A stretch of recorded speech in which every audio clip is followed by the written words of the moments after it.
안녕하세요. 생방송 건강클리닉의 이윤선입니다. 한 사이트에서 건강 상태에 대한 설문조사를 해봤더니요.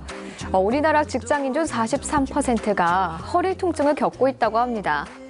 자, 이 허리 통증의 원인 굉장히 다양하죠.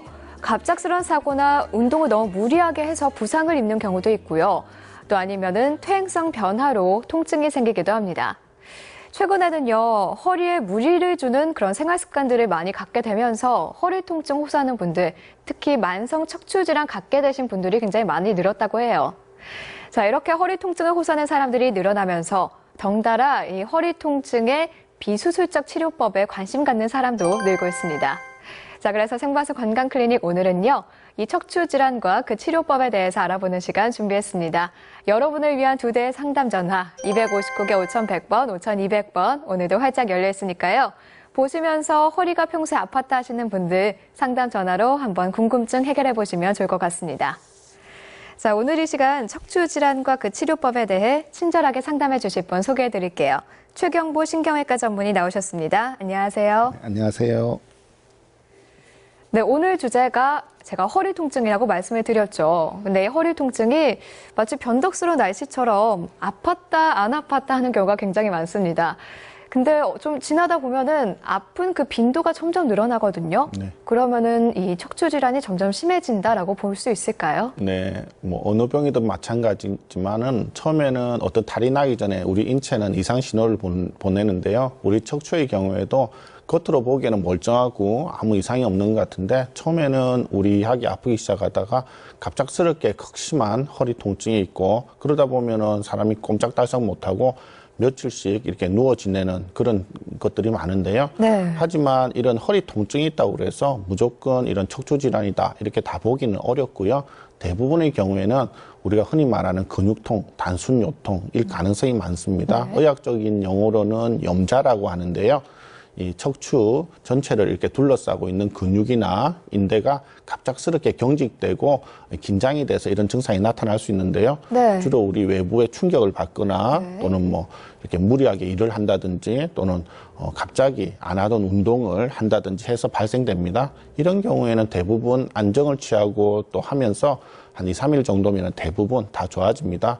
하지만은 이런 것들이 2주 이상 계속되면서 또 이전에는 허리만 아팠는데 이제는 시간이 지나면서 허리 통증은 물론 다리까지도 이게 저림 증상이나 당김 증상이 있다든지 또는 다른 증상이 나타날 경우에는 척추 질환을 의심해 볼 수 있습니다. 네. 혹시 이 허리 통증이요, 날씨하고도 관계가 있는지 좀 궁금합니다. 왜냐하면 어르신들을 보면요, 비가 올 때쯤 되면은 아이고 허리야, 허리가 아프니까 비가 오겠다 하시는 분들 계시거든요. 네. 근데 실제로 좀 맞기도 하고요. 네. 실제로 날씨와 허리가 어떤 관계가 있을까요? 네, 실제로 우리 척추 질환과 날씨와 분명히 상관관계가 있습니다. 이렇게 우리 몸 안에는 특히 관절 안에는 이 날씨에 따라서 기압에 이렇게 관여하는 이런 신경세포가 있는데요. 네. 이게 날씨가 안 좋고 비가 오다 보면은 우리 저기압이 되고요. 또 습도가 높은데 이럴 경우에 우리 관절 자체도 이 압력이 높아지고 또 디스크 내에도 이 압력이 증가하면서 디스크가 팽창하면서 허리 통증을 호소하는 경우가 많습니다. 실제로 저희가 이제 아침에도 비가 오는 날 이렇게 회진을 돌다 보면은 네. 그날은 유난히 환자분들이 허리 아프다, 다리 아프다 말씀들을 네. 많이 하십니다. 자, 근데 이렇게 말씀처럼 나이가 들면서 사실 허리는 다 조금씩 아파오는 퇴행성 질환이라 당연하다고도 생각을 하는데요. 요즘에는 젊은 분들이 이렇게 허리 통증 호소하는 분들이 굉장히 늘었어요. 어떤 이유 때문에 젊은이들까지도 척추 질환을 호소하게 된 걸까요? 네, 맞습니다. 기본적으로 우리 척추 질환은 퇴행성 질환입니다. 그 말은 이제 나이가 들면서 점점 이렇게 많고 연세가 많으신 분들에서 많이 나타나는데요. 요즘은 젊은 분들도 이게 허리를 늘 구부정하게 있고 목을 굽히고 허리를 굽혀서 장시간 컴퓨터 작업을 한다든지 또는 스마트폰이나 IT 이런 기기들을 가지고 생활을 많이 하다 보니까 네. 의외로 젊은 분들에서 허리 디스크나 목 디스크가 많이 나타나고 있습니다. 그래서 이런 경우에 처음에는 이렇게 별 대수롭지 않게 이렇게 잘못된 자세나 나쁜 습관을 가지고 이렇게 있는데 시간이 지나다 보면 이게 습관이 되고 그러다 보면 한쪽으로 이렇게 허리에 압력이 가게 되고 그러다 보면은 젊은 사람들 중에서도 측만증도 생기고요. 네. 또 더 나아가서는 힘을 많이 받는 쪽에 디스크가 싸고 있는 막 약해지고 심지어는 그쪽에 디스크가 탈출을 해서 디스크 탈출증으로 이렇게 고생하는 경우가 많습니다. 네, 그러니까 오래 앉아 있는 자세가 척추에 부담을 굉장히 많이 주는 자세였던 거네요. 네. 뭐 요즘 젊은 분들 공부하느라 오래 앉아 있고 컴퓨터 하느라 오래 앉아 있고 일하느라 오래 앉아 있고 이러면서 아마도 이렇게 척추 질환 호소하는 분들이 늘은 것 같은데요. 그러면 척추의 부담을 덜어주는 자세가 또 따로 있을까요? 네, 말씀하신 것처럼 오래 앉아 있다 보니까 허리에 무리가 많이 가게 되고 이렇게 되는데요. 따라서 이렇게 오래 앉아 있는 이런 자세를 갖다가 없애주고 올바른 자세를 유지하는 게 중요한데요. 네. 하지만 그렇다고 해서 앉아 있는 거를 좀 피하고 이렇게 물건이 있으면 구부려서 이렇게 물건을 들고 바르게 앉아서 고개를 들고 이런 걸 일일이 다 얘기를 할 수는 없어요. 다 누구나 다 이것이 올바른 자세다 알고는 있지만 실제적으로 그것을 하나하나 자기 습관에서 고쳐 나가는 것은 쉽지는 않는 것 같습니다. 네, 그럴 것 같은데요. 자, 그러면요. 주로 취하는 그 몇 가지 자세들이 실제로 어느 정도의 영향을 주는지 좀 알아볼 수 있을까요? 네, 준비된 표를 보면서 설명드리도록 하겠습니다. 네. 네, 이 그림은 우리가 일상생활을 하면서 자세에 따라서 허리에 실리는 무게를 이렇게 도표로 나타냈습니다.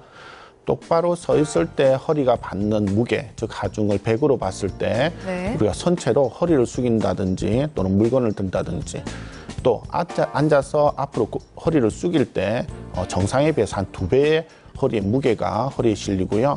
앉아서 물건을 들 때는 약 3배의 하중이 실립니다. 이처럼 서 있을 때에 비해서 앉아 있을 때 또 앉아서 이렇게 허리를 숙일 때는 2~3배 이상의 이런 허리에 부담이 가기 때문에 일상생활을 하면서도 앉아서 허리를 숙이거나 숙인 자세에서 물건을 들거나 이런 자세들은 가급적 피하는 것이 좋습니다. 네. 자, 올바른 자세를 유지하는 거 척추 질환을 예방할 수 있는 방법 중 하나네요. 지금 날씨가 좋아지면서 등산 나가시는 분들도 계시고요. 본격적으로 운동 시작하는 분들도 계십니다. 자, 그런데 이때요, 미리 몸을 어느 정도 풀지 않고 갑자기 운동을 하면은 허리 디스크에 걸릴 수도 있습니다. 자, 이 점 꼭 염두에 두시고요. 조금씩 내 몸에 맞는 운동 해 나가시면 좋을 것 같네요. 자, 생과수 건강클리닉 오늘은 신경외과 전문의 최경보 선생님과 함께 척추 질환과 그 치료법 알아보고 있습니다. 여러분을 위한 2대 상담 전화 259개 5100번, 5200번 오늘도 활짝 열려 있으니까요. 방송 보시면서 궁금한 점은 상담 전화로 해결해 보시면 좋을 것 같습니다. 자, 저희는 그럼 계속해서 이제 허리 질환에 대해서 좀 더 알아볼까 해요. 일단 허리가 아프다 하면 가장 먼저 떠오르는 질환, 아마도 디스크가 아닐까 싶은데요. 디스크에 대해서 좀 자세한 설명 들어볼 수 있을까요? 네, 일반적으로 우리 디스크 하는데요. 이 디스크는 실제적으로 병명으로 쓰이지만은 실제적으로 정확한 명칭은 척추뼈와 뼈 사이에 있는 물렁뼈, 즉 해부학적인 구조물인데요. 우리가 흔히 말하는 디스크의 정확한 명칭은 추간판 탈출증입니다. 준비된 그림을 보면서 설명을 드리도록 하겠습니다. 네. 우리 척추는 목뼈, 등뼈, 허리뼈, 엉치뼈, 꼬리뼈 5부위로 되어 있고요. 총 33개의 뼈로 구성이 되어 있습니다. 목은 C자 모양, 허리는 S자 모양으로 이런 곡선을 가지고 있습니다. 다음 그림 보겠습니다. 네. 디스크인데요. 척추뼈와 뼈 사이에 왼쪽 그림에 보시는 것처럼 파랗게 이렇게 충격을 흡수하고 우리 체중을 이렇게 지지해주는 이런 디스크가 있습니다. 오른쪽 그림에 보시면 이 디스크를 가로 단면으로 해서 내부를 들여다보고 있습니다.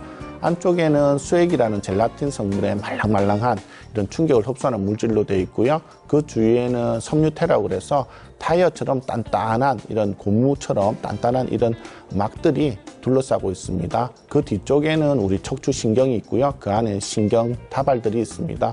우리가 말하는 디스크 탈출증은 이 섬유태가 찢어지면서 안쪽에 있는 디스크가 뒤쪽으로 흘러나와서 척추신경을 나타나서 이렇게 나타나는 그런 병입니다. 네, 그렇군요. 자, 지금 상담 전화 걸려와 있는데요. 지금 바로 전화부터 연결해 보도록 하겠습니다. 네, 여보세요? 아유, 받기 전에 바로 끊어져 버렸네요. 네. 네, 그럼 계속해서 그냥 다음 전화는 잠시 후에 연결하도록 하고요. 그럼 다음 질문을 드리도록 할게요. 그러니까 허리 디스크가 정확하게는 추간판 탈출증이라는 이름을 갖고 있다는 말씀이시네요. 그렇다면 이 허리 디스크의 증상은 어떤 게 있고 평소에 어떤 증상이 생활하다가 나타나면은 그때 좀 디스크를 의심해 봐야 하나요? 네, 우리 일반 시청자분들도 이 디스크 하면은 대략적으로 어떤 병인지는 다 아실 거예요. 네. 허리가 아프면 아, 이거 디스크 아니냐 또는 협착증 아니냐 이렇게 생각하실 수 있는데요. 디스크의 가장 큰 증상은 허리 통증입니다. 처음에는 우리 약이 아팠다가 시간이 지나면서 이렇게 꼼짝도 못할 정도로 너무 아픈 이런 극심한 통증이 있을 수 있고요. 네. 시간이 지나면서 이런 허리 통증뿐만 아니라 다리로 내려가는 증상, 엉치라든지 허벅지나 종아리, 발목, 발등까지 저리고 전기가 오는 듯이 찌릿찌릿하고 감각이 이렇게 둔해지고 시리고 이런 이상 증상들이 나타날 수 있습니다. 그렇지만은 이런 것들이 이게 앉아 있을 때 그리고 앉아서 허리를 굽힐 때 이런 네. 증상이 심해지는데요. 방금 제가 말씀드린 협착증의 경우에는 반대로 앉아 계시거나 앉아서 허리를 숙이면 증상이 좀 더 이렇게 호전이 돼 있어서 같은 허리 통증이나 다리 통증이라도 앉았을 때 허리를 굽혔을 때 어떤 증상이 심해지느냐 이렇게 좀 덜하느냐에 따라서 디스크냐 아니면 협착증이냐 감별할 수 있는 그런 중요한 진단 포인트가 될 수 있습니다. 네. 자, 지금 전화 다시 연결돼 있는데요. 바로 연결해 보겠습니다. 네, 여보세요? 예, 여보세요? 네, 안녕하세요. 예, 안녕하세요. 예, 어떤 증상이 있으신가요? 저는 재작년에부터고, 11년도, 12년도부터 네. 내가 디스크 협착증이 심하다고, 네, 이래가 치료를 많이 받았어요. 네, 병원에도 정형외과 쪽으로 갔습니다. 그러고 네. 정형외과 가서 MRI 찍고 이랬는데 디스크 협착증이라고, 네. 왼쪽이 많이 심하고. 지금은 어떤 증상이 심하세요? 허리 통증이나 다리?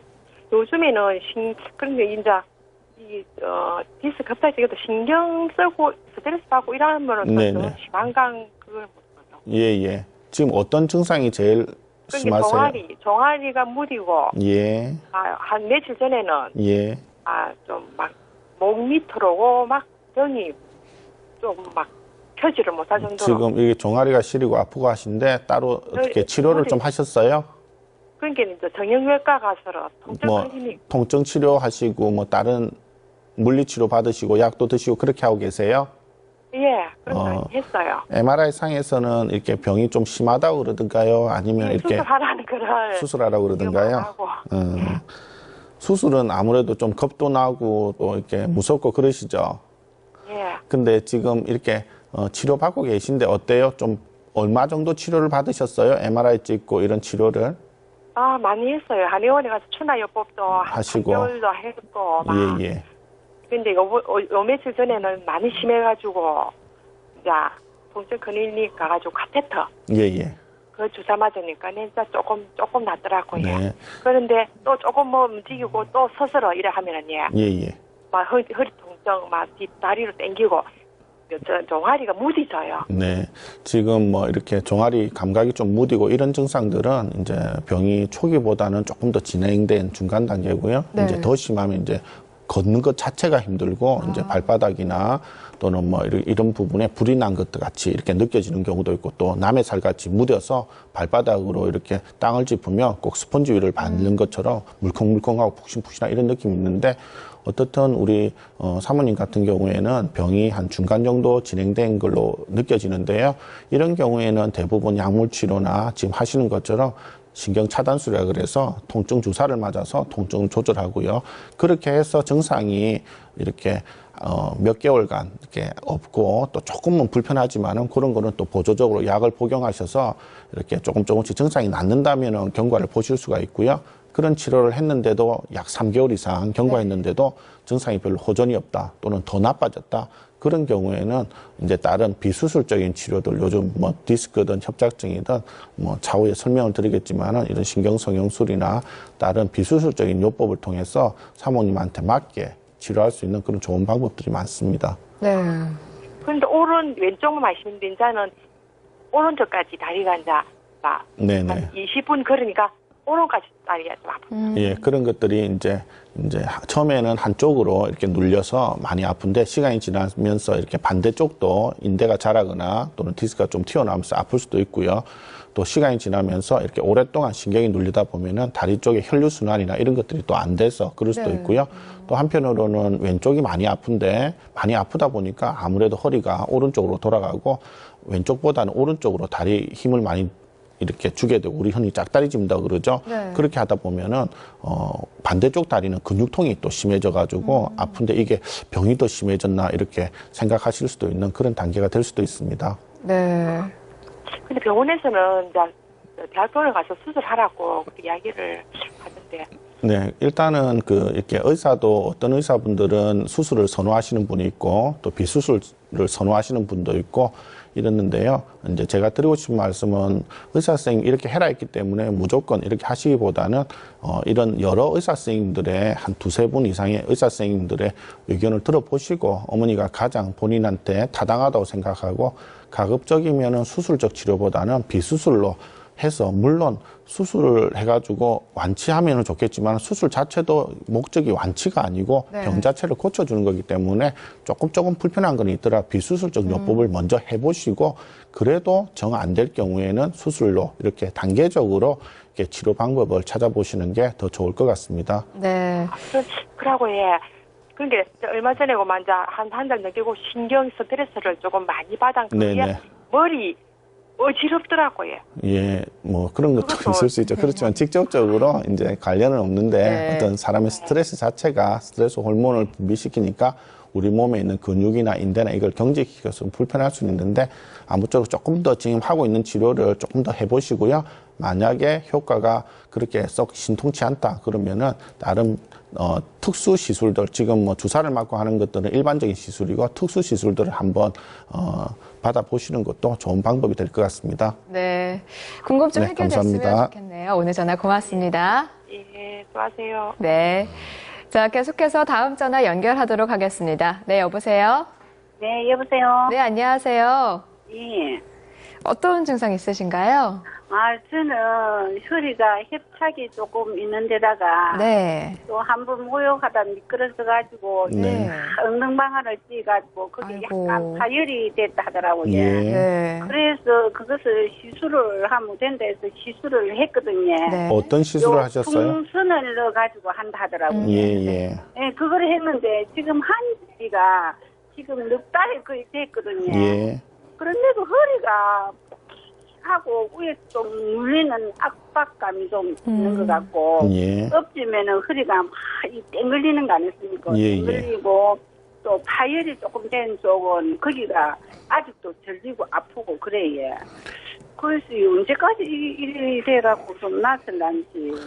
우리 어머니가 시술을 받고 나서 우리 시술 해주신 의사 선생님을 찾아뵙고 또 지금 이게 4달이나 지났는데 왜 자꾸 이렇게 아픕니까? 라고 한번 질문을 드려보셨어요?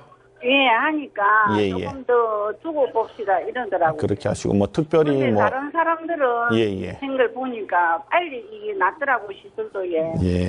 근데 저는 보니까 이게 완전 잘 낫지가 않고 깨름틱하게 좀 예, 그래 이게. 그 병원에서 진료를 보다 보면 특히 네. 이제 병실 회진을 돌다 보면 뭐 6명, 7명 이렇게 병실에 계시면 다 똑같은 수술을 하셨는데 어떤 분들은 뭐 3, 4일 만에 잘 다니고 하는데 어떤 분들은 네. 또 뭐 한 일주일 됐는데 나는 계속 아파서 왜 저 사람은 안 아픈데 나는 아프냐 같은 의사에서 했느냐 맞아요. 이렇게 할 수 예. 있는데 다 네. 조금씩은 아픈 게 있지만 이런 것들이 회복되는 과정에서 이렇게 시간이 걸리고 또 낫는 그런 것들이 또 다르고 또 사람이 같은 수술을 하더라도 본인이 마음먹기에 따라서 또 이렇게 회복되면서 열심히 운동을 하시는 분도 있고 또 좀 아파서 누워 계시는 분 있듯이 너무 이렇게 시간 자체가 이렇게 4달 됐는데 이게 왜 빨리 딴 사람 한 달 만에 좋아졌냐 이렇게 생각하시기보다는 원인을 아는 게 중요한데요. 일단 보통 풍선 확장술 같은 경우에는 그 목적 자체가 디스크보다는 척추관 협착증의 원인이 있습니다. 그래서 뼈가 자라나고 인대가 자라는 협착증에 신경길을 넓혀주기 위한 거지 디스크 자체는 이제 디스크가 아까 뭐가 좀 벌어지고 튀어나왔다고 했는데 그건 디스크 증상이고요. 그래서 풍선 확장술을 하시고 이제 협착증에 의한 증상은 좋아졌지만은 앞쪽에서 뒤쪽으로 나오는 이 디스크가 신경을 좀 누르는 디스크가 더 악화되지 않았나 이런 거에 대한 검사가 돼야 되고요. 그리고 이제 협착증이라는 건 신경 뒤쪽에서 누르는 거고 디스크는 앞쪽에서 뒤쪽으로 나오는 거기 때문에 원인이 다르기 때문에 그런 부분들 한번 보시고요. 두 번째는 이제 그런 문제가 없는데도 어머니가 계속 아프시다면은 혹시나 그 부위 말고 그 위나 그 아래 다른 부위도 디스크가 많이 닳아서 충격을 흡수하는 능력이 떨어져 있다든지 또는 그 위쪽에 있는 협착증이나 이런 것들도 조금 더 심해지지 않았나. 그리고 만약 그런 부분에도 이상이 없다면 내가 다른 사람에 비해서 허리 근육이 약하지 않나. 예를 들어서 겉으로 보면은 정상처럼 보이는데 실제로 CT나 MRI를 찍어보면 근육량에 비해서 이렇게 체지방, 지방이 상당히 두껍고 실제적으로 근육량은 얼마 안 되는 그런 분들이 있으세요. 네. 같은 척추뼈인데 이렇게 40kg의 이렇게 근육이 있는 분하고 80kg의 지방이 40kg, 40kg, 80kg에 있는 분하고 또 분명히 차이가 있을 거예요. 그래서 그런 부분을 좀 알아보시고 또 근육이 약할 경우에는 우리 특수물리치료, 도수치료나 이런 것들 또 가볍게 걷기 운동을 한다든지 또는 이렇게 스트레칭을 한다, 요가를 한다 이런 허리 근력을 강화시킬 수 있는 그런 방법도 한번 찾아보셨으면 좋겠어요. 네. 예, 알겠습니다. 뭐가 좀 복잡하다, 그죠? 네, 제가 그렇지만 정리를 해드리면요. 그렇지만은 어떻든 어머니 이런 경우에는 어머니 근력이 약한지 아니면은 또 다른 부위에 이상이 있는지 없는지 또 혹시나 선생님은 협착증 때문에 시술을 했는데 나는 디스크도 안 좋았는데 그 부분은 그냥 이렇게 잘 모르고 있다가 디스크가 더 나온 건 아닌지 그것도 보고 디스크 자체가 문제라면은 또 요즘 뭐 수액 성형술이나 아니면 약물을 넣는 이런 걸로 디스크를 조금 이렇게 감압을 시켜줄 수도 있으니까요. 그런 것도 한번 고려해 보시면 좋겠어요. 네. 예, 알겠습니다. 예. 네, 오늘 전화 감사합니다. 고맙습니다. 생과수 건강클리닉 오늘은 신경외과 전문의 최경보 선생님과 함께 허리 통증과 그 치료법 알아보고 있습니다.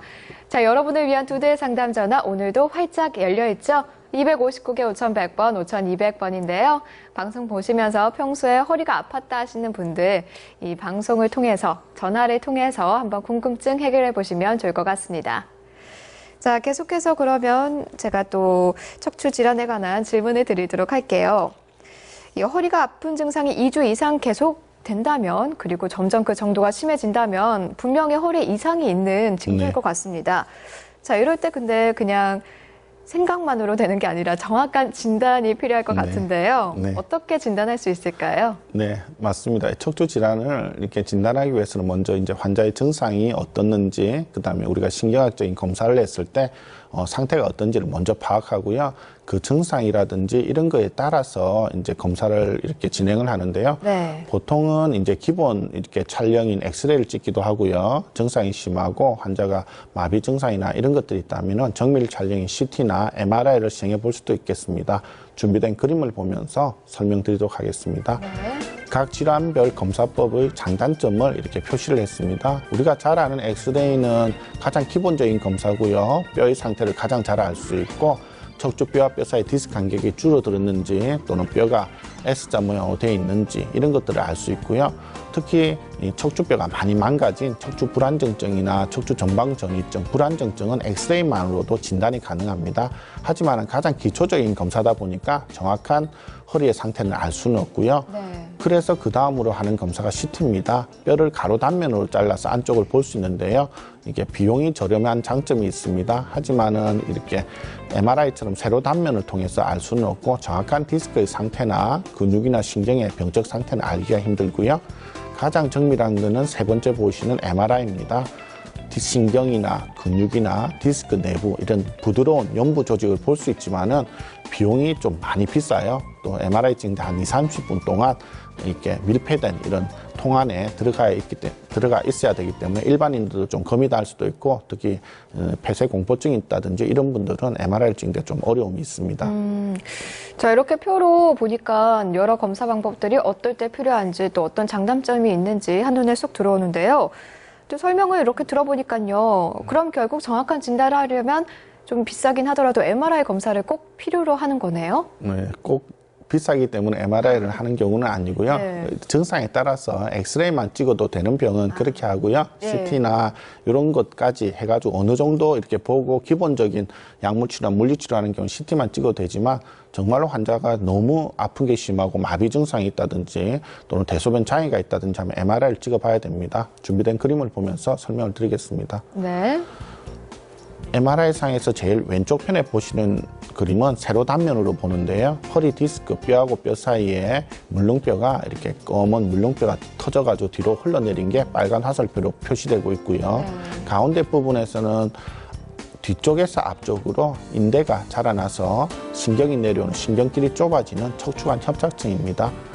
가장 오른쪽은 이 협착증이라든지 디스크가 같이 동반이 되면서 관절까지도 망가져서 위쪽에 있는 뼈가 앞쪽으로 미끄러지면서 이제 신경이 눌려지는 척추 정방전이증입니다. 네.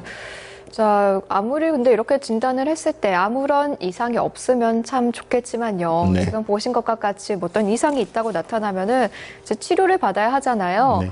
어떤 치료를 받을 수 있을까요? 네. 환자분들이 이제 MRI를 찍게 되고 디스크 진단 받았습니다. 협착증 진단 받았습니다 하면 덜컥 겁을 내고 아이고 수술해야 될까 봐요. 수술 받으면 어떡합니까 하고 이렇게 걱정 많이 네. 하시는데요. 이게 진단을 받았다고 해서 무조건 수술을 하는 건 아니고요. 대부분의 경우에는 이제 기본적인 치료로 많이 좋아질 수 있습니다. 보통 우리 비수술적요법, 약물치료라든지 또는 재활물리치료라든지 또는 신경차단술 같은 주사요법만으로도 많이 좋아질 수 있고요. 네. 보통은 한 일주일에서 2주일 정도 이런 치료를 받으면 대부분 환자에서는 많이 좋아져서 일상생활을 하는데 큰 지장이 없는데요. 하지만 2주 이상 이런 증상이 이제 지속되고 또 통증이 더 심해진다든지 그럴 경우에는 그 다음 단계에 전문적인 이런 비수술요법이 필요한데요. 신경성형술이라든지 플라즈마 수액성형술이나 또는 풍선 확장술 같은 이런 전문적인 비수술적 치료들이 요즘은 각광을 받고 있고요. 하지만 이런 시술에도 불구하고 디스크가 파열이 돼서 신경을 너무 많이 누르고 있고 또 환자가 마비가 있다든지 대소변 장애가 있는 경우에는 부득이하게 조금 열어서 터진 디스크를 직접 보면서 제거하는 미세 현미경화, 레이저 수액 절제술 같은 이런 수술적 치료가 필요할 수도 있습니다. 네. 자, 요즘 척추에 무리를 주는 아주 나쁜 자세들로 이 허리에 통증 겪고 계신 분들 굉장히 많습니다. 그런데 이 통증이 2주 이상 계속이 되면요. 그때는 조금 이상이 있는 건 아닌가 한번 의심을 해보시고 만성 척추 질환이 있는 건 아닌지 병원에 가셔서 잠깐 진단을 받는 걸 권해드리도록 하겠습니다. 자, 지금 전화 걸려와 있는데요. 바로 연결해 보도록 하죠. 네, 여보세요? 예, 여보세요. 네, 안녕하세요. 예. 네, 어떤 증상이 있으신가요? 아, 무거운 거 들다가 네. 허리가 아파가지고 계속 한 2, 3주 아파서 저기 병원에 가서 MRI를 찍었거든요. 네. 근데 3, 4, 5분 사이에 디스크가 약간 나와 있다고 수술까지는 아니라고 그러는데 네. 시술을 권하더라고요, 그 병원에서. 네. 근데 제가 일단 시술은 안 하고 지금 이제 조금 조리하고 있는 상태인데. 네네. 근데 지금 시간이 한 달 정도 지났는데도 네. 등뼈 이렇게 의자에 앉는다든지 닿으면 등뼈 한 마디 부분이 네. 아프기도 하고 네. 많이 좀 안 좋은 느낌이 많이 들어요. 네네. 그래서 이 뼈가 이상이 있는 건지 물렁뼈가 그런 게 아니고 뼈가 이상이 있는 건지 그런 것도 궁금하고. 네. 시술을 하게 시술을 되면 어떤 시술을 하자고 그러시던가요? 꼬리뼈 사이로 간을 넣어서 이렇게 한다던데요. 네. 네. 아마 디스크나 협착증 초기에 우리가 가장 많이 하는 게 신경성형술인데요. 신경성형술은 이제 꼬리뼈 쪽 관을 넣어서 약물을 넣었는데 그 약물에 이제 3가지 성분이 있는데요. 첫 번째는 이 디스크나 협착증이 있으면 이 신경이랑 들러붙는 이런 유착 물질들이 있어요. 이런 유착 물질들을 이렇게 분해해주는 이렇게 분해 효소가 있고 또 신경 주위에 부어 있는 이런 붓기를 빼고 또 염증 물질들을 중화시켜서 제거하는 이런 시술을 하는데 이런 경우 신경성형술의 경우에는 이제 처음부터 무조건 신경성형술을 하지는 않고요. 이제 기본적으로 한 3주에서 4주 정도 신경차단술이라 그래서 해당 부위에 이렇게 주사로 안에 약물을 넣어주는 이런 신경주사를 해보고 그래도 효과가 없고 환자가 이제 아프면은 그 다음 단계로 특수시술로 신경성형술을 하게 되고요. 일단은 지금 허리가 계속 이렇게 상태 자체가 초기 단계는 아니신 것 같고요. 시청자분께서 좀 더 진행이 되면서 허리가 아프니까 자세가 안 좋고 밤에 주무시거나 일상생활을 하면서도 이렇게 안 좋은 자세를 갖게 되고 구부정하고 그렇게 되니까 2차적으로 이제 등에 있는 근육이 뭉쳐서 아픈 것 같고요. 허리 자체가 아프기 때문에 등 자체가 신경이 뭐 눌려서 그렇지는 않고요. 나쁜 자세 때문에 2차적으로 아픈 경우가 있는데 그 부위는 그 부위대로 뭐 전자침을 맞는다든지 물리치료를 한다든지 그런 치료도 같이 병행을 해주시는 게 좋겠고요. 기존의 병 같은 경우에 일단은 이제 신경 차단술 같은 또 물리치료 같은 이런 가장 기본적인 이런 시술들을 받아보시고요. 그래도 계속 아프면은 한 달 정도 경과 후에 이제 말씀하신 신경성형술이나 다른 비수술적인 그런 시술들도 한번 생각을 해보시는 게 좋을 것 같습니다. 네. 더 궁금한 점 있으신가요? 이걸 하기 전에 무거운 거 들면 네. 오른쪽 엉치라 그러죠. 거기가 좀 마비가 되는 것처럼 해가지고 오른쪽 다리를 못 디딜 이 무감각 상태 있잖아요. 네네. 그럴 때가 가끔 있었거든요. 아, 그런. 그게 허리랑 관련해서 그런가요? 우리 이렇게 호떡 같은 거 보면 이렇게 네. 꾹 이렇게 빵을 갖다가 밀가루를 내가 반죽을 내가 꾹 누르면 이렇게 넓게 퍼지잖아요. 네. 디스크도 그런 것처럼 이렇게 압력이 높은데 무거운 물건을 두면 그 무게가 디스크에 전해져서 디스크가 모양이 그대로 있는 게 아니고 이렇게 좀 부풀어졌다가 줄어들다 이렇게 하기 때문에 압력이 증가하면서 다리로 내려가는 신경을 눌러서 그 다리로 내려가는 신경이 허리에서 나와서 엉치를 거쳐서 다리를 내려가기 때문에 이 엉치 부위가 아프게 돼요. 그래서 그거는 초기 단계보다는 좀 더 진행된 디스크고요. 그 디스크가 자꾸 자극을 받으니까 압박 증상도 있고 염증도 생기니까 아프게 되는 거예요. 그래서 1차적으로는 그런 염증을 먼저 없애주는 시술을 먼저 해보시고요. 그래도 계속 아프면 그 다음에 신경 차단술, 신경 성형술 같은 그런 특수 시술도 한번 고려를 해보시는 게 좋을 것 같습니다. 네. 일단 지금 바로 신경성형술 같은 시술하기에 조금 부담이 되신다면은 이제 신경차단술 같은 조금 더 가벼운 치료부터 차근차근 해 나가 보시면 어떻냐고 권해주셨네요. 오늘 많은 도움이 됐으면 좋겠습니다. 오늘 전화 고맙습니다. 감사합니다. 아, 네, 계속해서 다음 전화 연결하도록 하죠. 네, 여보세요? 여보세요? 네, 안녕하세요. 네. 네, 저는 네.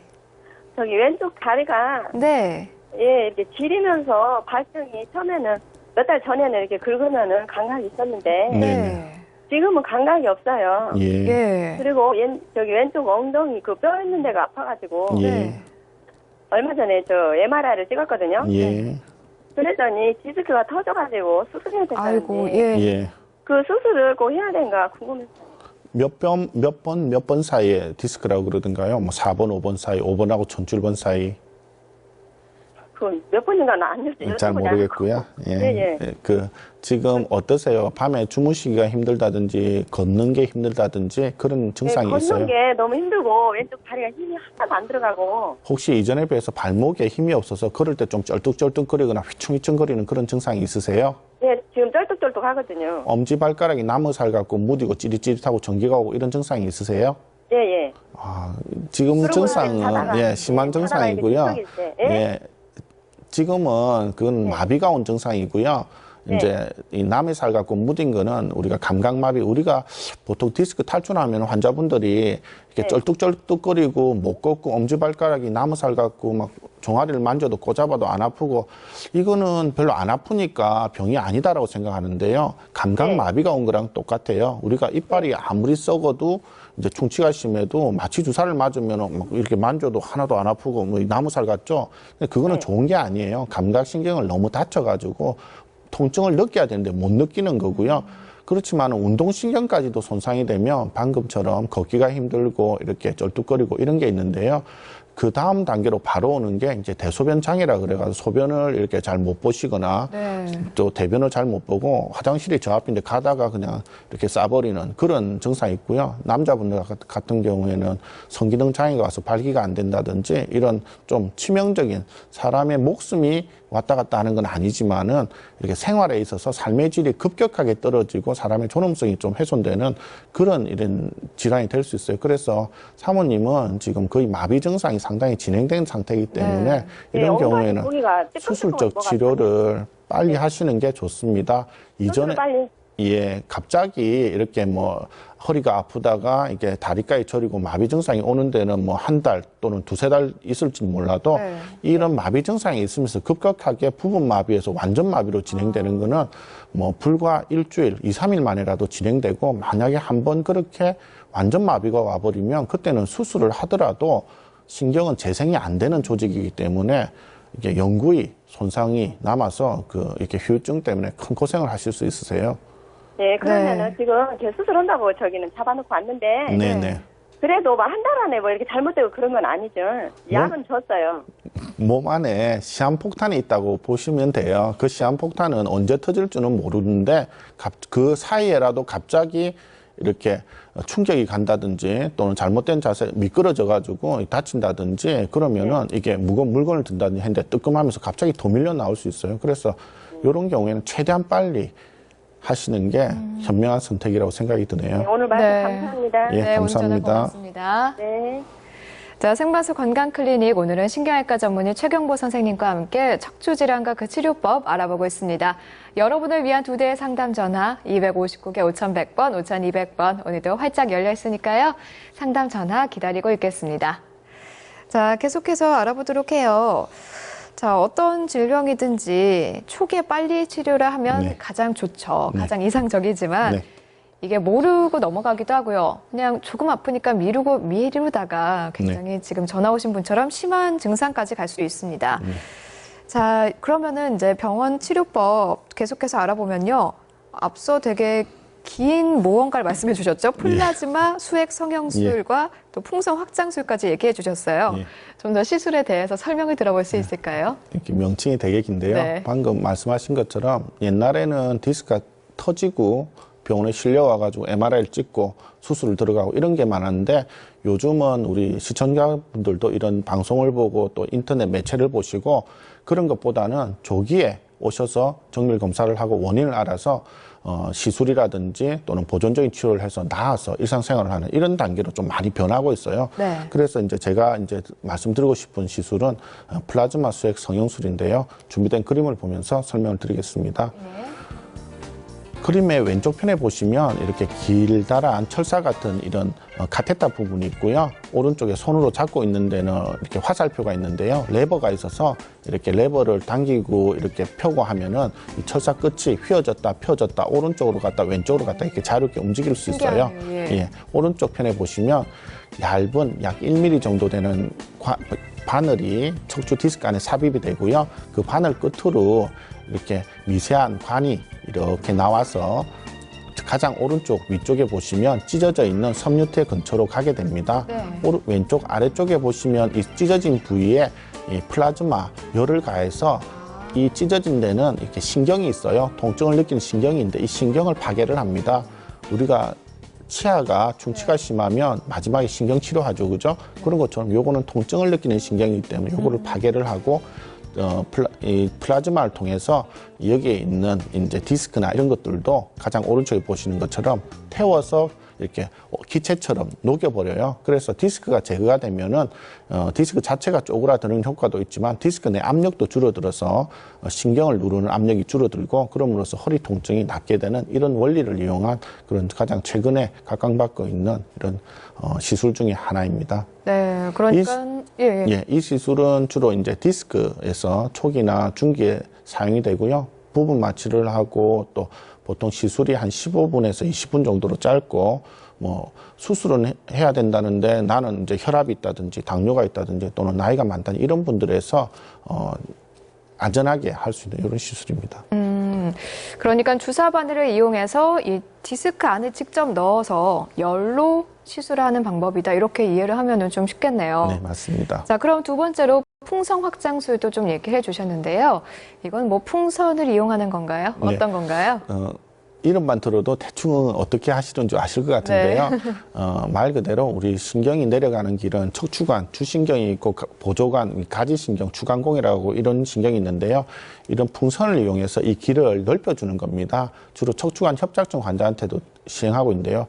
옛날에는 우리가 심장에 혈관이 좁아져 있다든지 뇌에 혈관이 좁아져 있으면 이런 풍선을 이용해서 이렇게 넓혀주는 이런 생명을 직접적으로 구하는데 이용됐던 이런 의료 기술들이 이제 우리 척추관 협착증 같이 이렇게 생명은 아니지만 삶의 질을 높여주는 이런 시술에도 응용돼서 사용되는 기술인데요. 네. 척추관 협착증은 우리 시청자분들이 잘 아시는 것처럼 척추 신경이 있으면 그 신경 뒤쪽에 있는 인대가 우리 손에 굳은 살이 배기는 것처럼 자라난 것처럼 인대가 두꺼워져서 앞쪽에 신경을 눌러서 신경길이 좁아지고요 하는 질환인데 요즘은 이런 시술을 통해서 많이 병을 낫게 할 수 있습니다.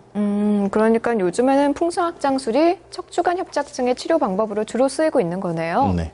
그러면 이 척추관 협착증 말씀하신 것처럼 그리고 앞서 상담 전화에서도 봤듯이 요즘에 굉장히 많은 분들이 겪고 계세요. 풍선확장술 말고 다른 치료법은 없을까요? 보통 기본적인 이제 척추관 협착증의 치료는 이제 우리가 약물 치료를 한다든지 또는 많이 아프면 허리에 압력을 좀 낮춰주기 위해서 보조기를 한다든지 이렇게 하기도 하고요. 또 많이 아플 경우는 신경 차단술을 하는데요. 디스크하고 다르게 디스크는 터진 디스크 자체를 제거하면 환자가 증상이 많이 좋아지는 반면에 협착증은 오랫동안 10년, 20년 인대가 자라나고 뼈가 자라나 신경을 누르다 보니까 증상도 서서히 나빠지지만 신경도 손상을 많이 받아 있는 경우가 많아요. 네. 그래서 결국은 보존적으로 있다가 수술로 가서 수술을 해서 이렇게 치료를 하는 경우가 많습니다. 그렇지만은 요즘은 이제 이런 시술을 통해서 조기에 협착증이 있는 부분에 물리적으로 그리고 기계적으로 신경길을 넓혀줘서 이렇게 치료를 하는 이런 방법들이 각광을 받고 있고요. 그래서 이런 시술을 통해서 환자분들이 협착증이라 하더라도 조기에 빨리 회복돼서 일상생활이나 직장생활로 복귀할 수 있도록 많이 도와드리고 있습니다. 네, 뭐 약물 치료나 보조기 같은 방법으로 치료가 된다면 가장 좋겠지만요. 이 초기라고 하더라도 척추관 협착증이 이런 보존적인 치료로 좋아지지 않는다면은 풍선 확장술 같은 그런 시술도 한번 고려해보는 게 좋을 것 같습니다. 자, 요즘에는 정말 이런 시술들 수술보다 오히려 더 많이 선호가 되고 있잖아요. 네. 그래서 이 풍선 확장술도 앞서처럼 좀 그림을 통해서 좀 더 알기 쉽게 이해할 수 있게 설명을 들어볼 수 있을까요? 네, 준비된 그림을 보면서 설명을 드리겠습니다. 네. 왼쪽 그림의 위쪽에 보면 이렇게 스트롱처럼 빨대처럼 긴 하얀 관이 보이는데요. 네. 이 특수 카테타라 그래서 2mm 정도 두께입니다. 그 앞쪽 끝부분에 보면 볼록하게 이렇게 풍선이 있는데요. 우리 고무 풍선처럼 특수 조영제를 넣어서 이 풍선을 볼록하게 팽창시켰다가 또 쪼그라뜨렸다가 이렇게 반복하면서 신경길을 넓혀줍니다. 왼쪽 아래쪽에 보시면 가지신경이 나가는 구멍이 뼈와 디스크와 에 의해서 이렇게 있는데요. 위쪽에 정상 추간판에 비해서 아래쪽에 추간판 탈출증이 있는 데는 이렇게 좁아져 있어요. 그래서 이런 풍선을 넣어서 길을 넓혀주는데요. 오른쪽 편에 보시면 이렇게 엑스레이 사진 같은 게 보여요. 시압 영상이라 그러는데요. 우리가 수술이나 시술을 할 때 직접 척추의 뼈를 보면서 정확하게 이 카테타 끝을 협착증이 있는 부위에 거치를 시키고요. 바깥쪽에서 꼬리뼈를 통해서 바깥쪽에서 특수 약물을 넣어서 신경길을 넓혀줍니다.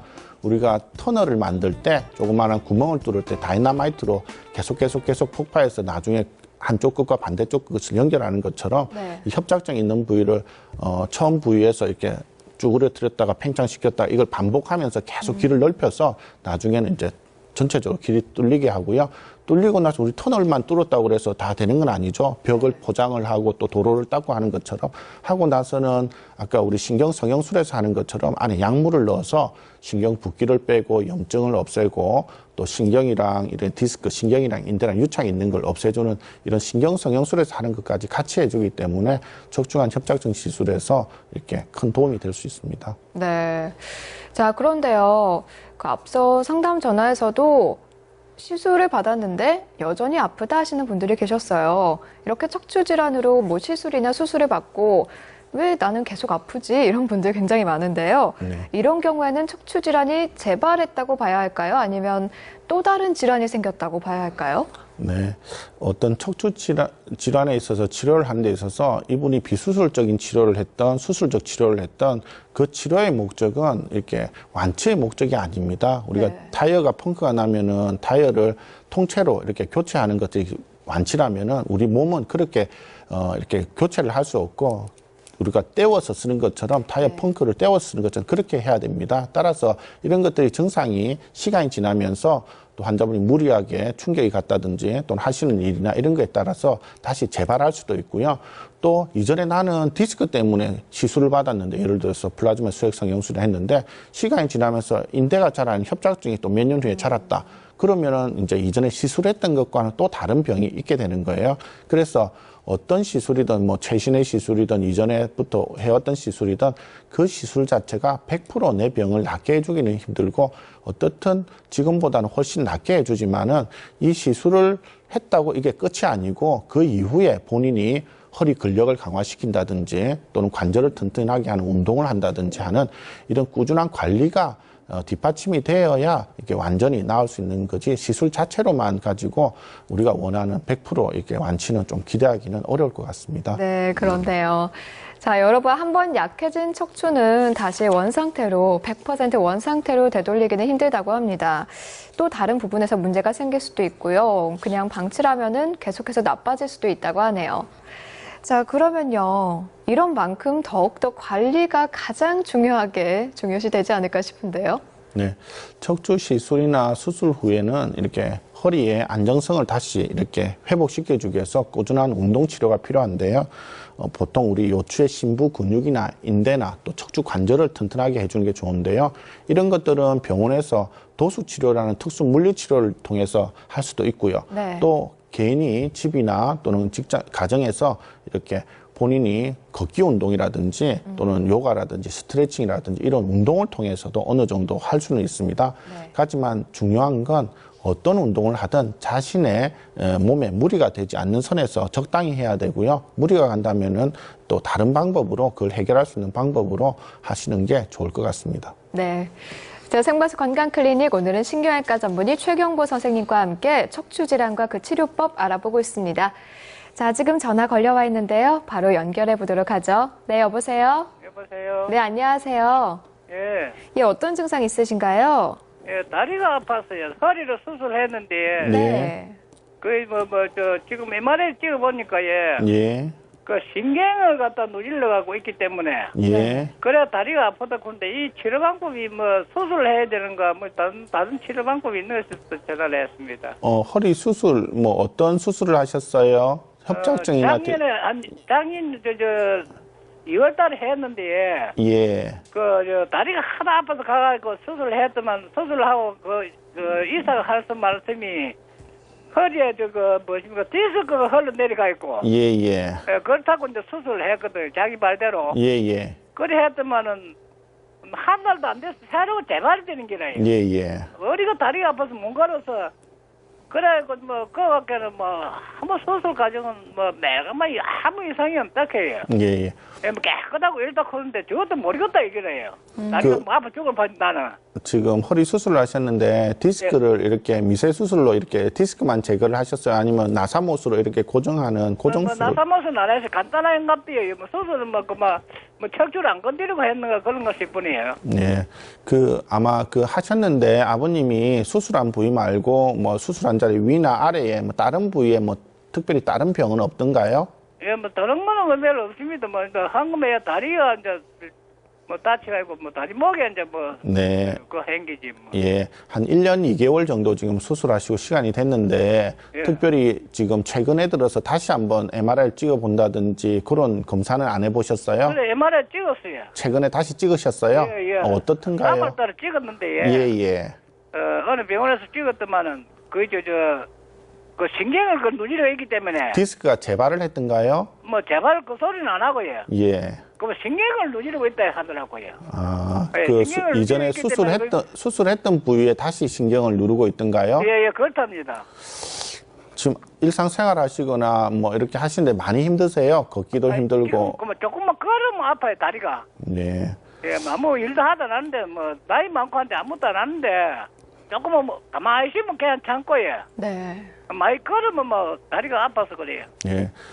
환자분들이 이렇게 말씀을 하시는 통증은 이렇게 본인이 안 아파 보면은 이 통증을 모르고 아버님이 표현할 수 있는 최대 한도로 아마 통증이 어느 정도 심한지를 저한테 설명을 우리 시청자분들한테 설명을 해주실 건데 이 정도 같으면은 되게 심한 증상이 맞고요. 네. 지금으로서는 가장 의심해 볼 수 있는 거는 디스크가 이렇게 재발했을 가능성이 많습니다.